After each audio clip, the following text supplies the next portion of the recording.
All right, so I am going to be showing some tips and tricks for making pom-poms. These are yarn pom-poms.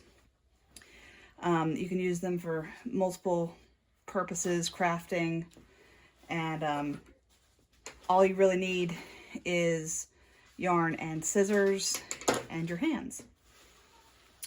And so any yarn can make a pom-pom. But you will need to think about how strong the yarn is, because if you're like me, if you pull too hard, the actual yarn itself will break apart and fray, which can be useful if you don't have scissors, but typically just knowing the strength of your yarn will help you to understand how to make the pom-poms. And what I do, I'm going to start by making a larger pom-pom, this one, and I do that by wrapping my yarn around my hand, typically around the fingers. And I do this many times. Typically I do around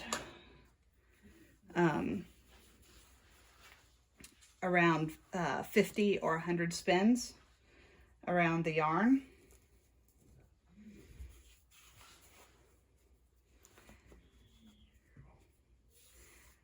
And yarn will tangle if you don't have it in a special ball, which this one was not. I had not done the ball that you can do like I've done before. But the more that you tie it around, the tighter that it'll get around your fingers. It'll be very uncomfortable. So a lot of times people don't like to do it this way, but I do. All right. So I'm going to take it off of my hand there, and I'm actually going to make it this one a smaller one. So I've got this, and I'm going to take that yarn piece that I had before. And most people will only do a once over knot, but if I tie with this, it's not as strong, and the yarn may actually come undone. So I'll show you. If I take it and I just do the once, and I tie it down, when I let go, it bounces back a bit, and I don't want it to bounce back. So instead of doing that, I'm going to very gingerly loosen this knot. I'm going to do under twice. And what that does is it stops it from bouncing back so easily. So here I'm tying this. So I'm pulling, and I'm trying to pull, but with less strength than it took me to break the yarn in the first place. And so now I've got a sort of bow here of yarn. Kind of looks like a bow. And what I'm going to do is I'm going to take my scissors. And so this is when you really do need the scissors, because you can't break the yarn this way and create the pom-poms. But you just cut through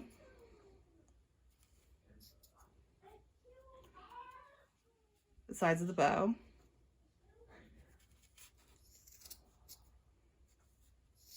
Like that. And try and make sure that you've got all of the bits, the loops. Like this one, I found another loop, so I'm going to cut that. Go through. Sometimes the smaller pieces of yarn you've got in here will, the loops will be further in than you expect them to be. So as I'm going around, I've got most of the loops done. I'm going to mess up my yarn. And this will be a perfectly good pom-pom if I wanted to take, I've got the two ties here, just want to shake it out. You may lose some of the pieces that weren't looped very strongly, or if I pulled on them, they may come out. And I'm going to take this, pull it to the end, and I'm going to start giving my pom-pom a haircut. And the closer you cut it to the base, the more that the unraveling, when you mess up the pom-pom, the more that it will fill in. So it'll seem like it's bigger or more full, the closer you get it in. So trim it up, pretty much giving it a haircut all the way around.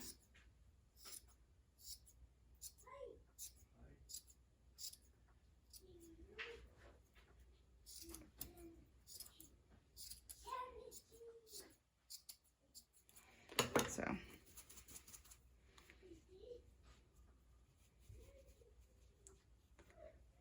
here we go. The more you shake it out, the more it's going to look like that. And if you want it to be fuller or thinner, it just depends on how much yarn you actually, how many times you go around the hand with the yarn. And I don't like to let any of this go to waste. So I will sweep this aside and put it into a bag, and I will use this as filler for, like you can do like a stuffed animal or something like that. It's just pretty much, it's fabric, tuft. So that I don't like to let it go to waste. So I will use it for another project. If you get like a knot like this in your fabric where it gets all tied up, a lot of times this is because the fabric or the yarn itself is not in a ball. It's actually just the way that it came in the like in the wrapping from the store.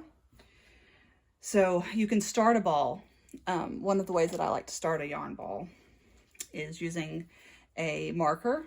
You use a marker cap and you just sort of loop it through and wrap around the marker cap, sort of keep it in place. Then you can remove that. Make sure you put your marker cap back on. You have a little bit of a start to the ball, and you just wrap it around.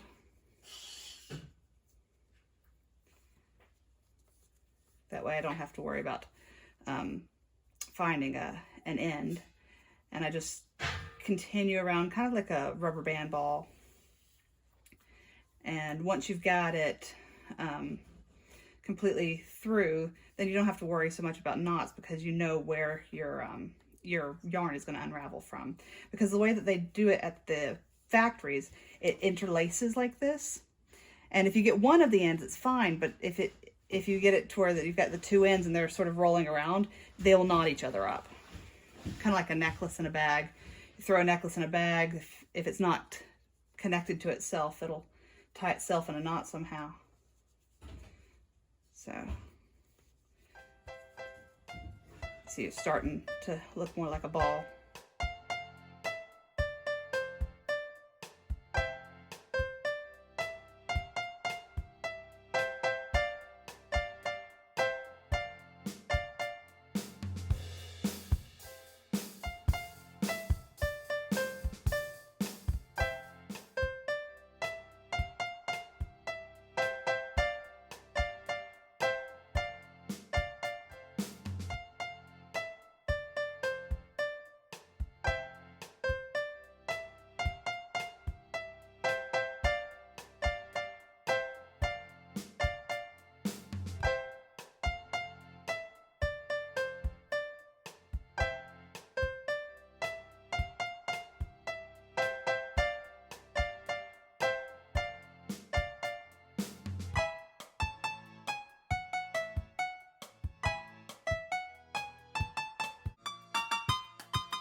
So here's my yarn ball, and I am going to make some pom-poms using it.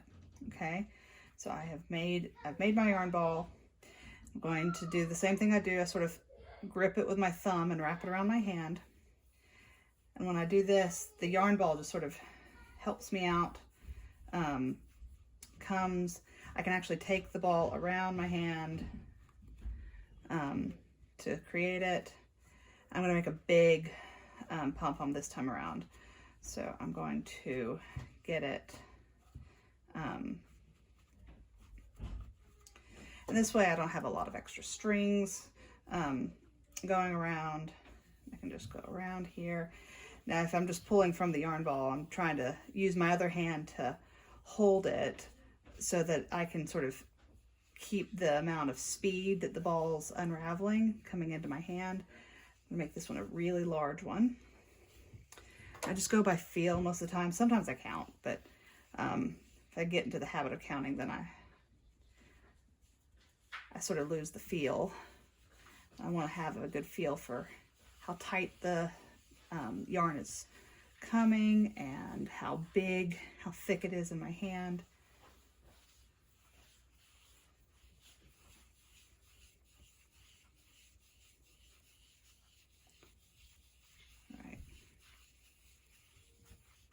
All right, so this one, I'm going to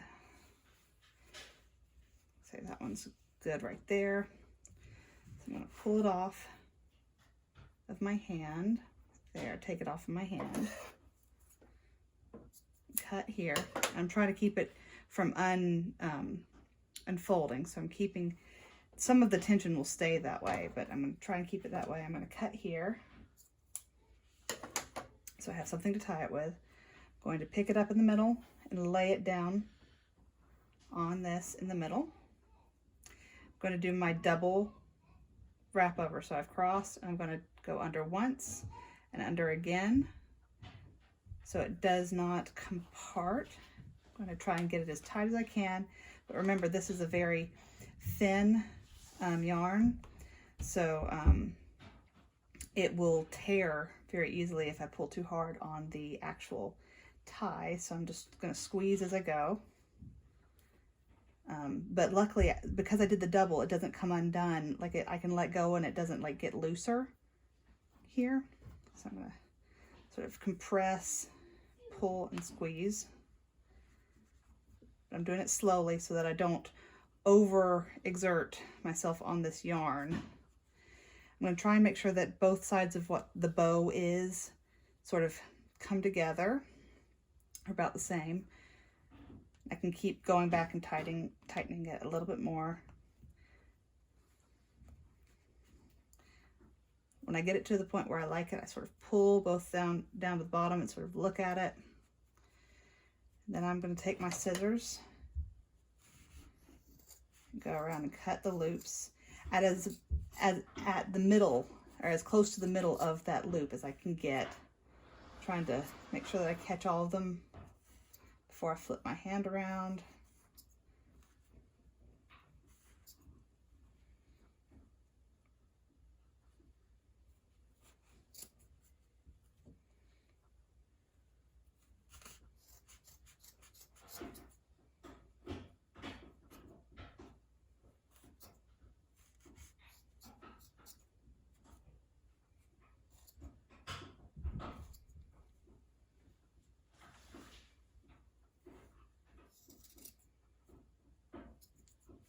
It's okay, you're gonna have some tufts come off as you're cutting, because we're gonna give this a haircut anyway, because it's all wonkified.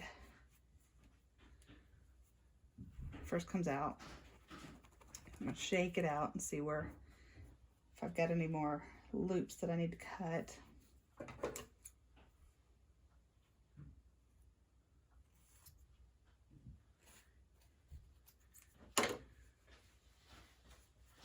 Feel for it. See if you can see any on the surface. I'm keeping the one that I tied it with tight grip underneath here, pulling it as tight as I can before I shake. Like right now, it kind of looks like troll hair. So like if you were putting something on like a doll, you could do that. Kind of crazy. And I do faces in the fall. I do pumpkins. And I make hair out of yarn pom-poms for them. It goes over really well.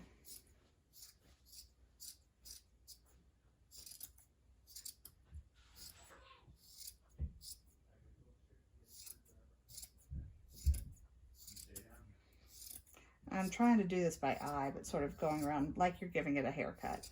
Just gonna get closer to the point where the actual yarn pieces are more dense. Just try to get them all about the same length.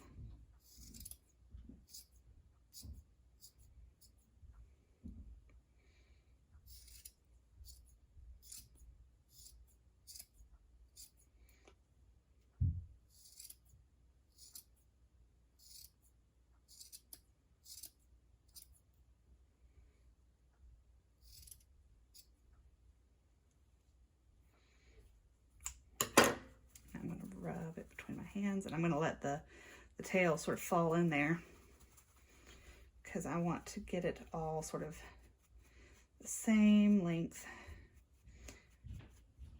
And I typically leave the tails on if I can, so that I can tie this onto something if I want to. This makes a good sort of handle for it. So I try to keep them separate, but I also want to get it as tight as I can. Tight knit, at least the actual individual hairs or strands of yarn.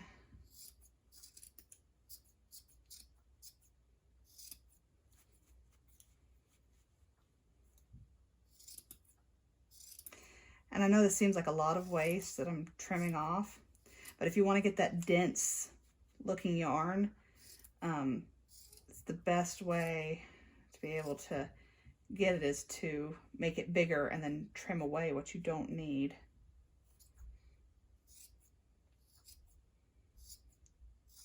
And like I said, I don't let any of this go to waste. I will use this as fiber fill for other projects.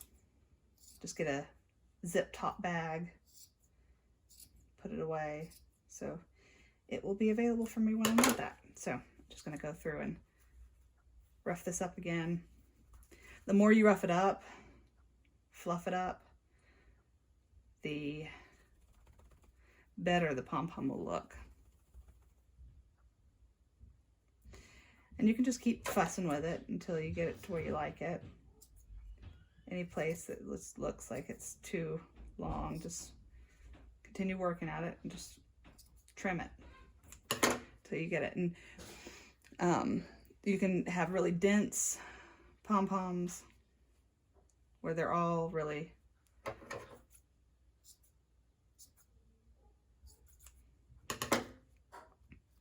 the pom-poms are all really dense, thick, poofy. And you can have really loose pom-poms like this. Looks kind of like a mop head. But this is one of the ones that I would use for like a rag doll or something like that. I'd put it on the head to give that sort of a effect to it. So you can get a lot of different effects with the same sort of technique. I'm going to sweep this away. And this can get really messy, and like if you don't clean up right away, you will be sweeping yarn up like forever. So make sure you do take care of your mess very quickly. Just put it away in a zip top bag, and it will be useful for other projects. And I'll show you those in later videos. All right. Because I don't like to waste anything on my projects.